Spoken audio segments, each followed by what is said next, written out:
Pumalag ang ilang kongresista laban sa mga bumabatiko sa Kamara ukol sa mga maanumalyang flood control project sa bansa.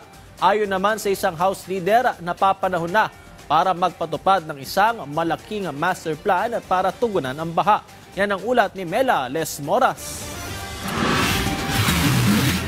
Sa unang bugso ng investigasyon ng House Tri-Committee o Infracom sa Setyembre ukol sa umano'y maanumalyang flood control project sa bansa, binigyang diin ni Tricom Co-Chair Joel Chua na hindi lang pagpapanagot sa mga dawit sa issue ang kanilang target, kundi nais din nilang bumuo ng mga bagong panukalang batas para maiwasan na ang baha at mapigilan na ang korupsyon sa mga proyekto ng gobyerno.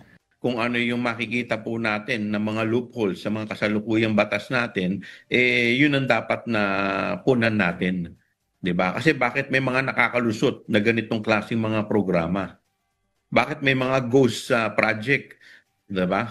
Mungkahi pa ni Chua na papanahon na rin para magkaroon tayo ng flood control master plan. Lubos itong makatutulong lalo na ngayong sunod-sunod ang bagyo. So sa akin po paniniwala, dapat magkaroon talaga ng isang malaking master plan. Nang sa ganun, malaman talaga kung ano talaga ang kailangan at magiging solusyon. Kasi kung gagawa lang tayo ng mga programa, tapos hindi naman talaga masusolusyonan ng matindi, baka nagsasayang lang tayo ng pondo.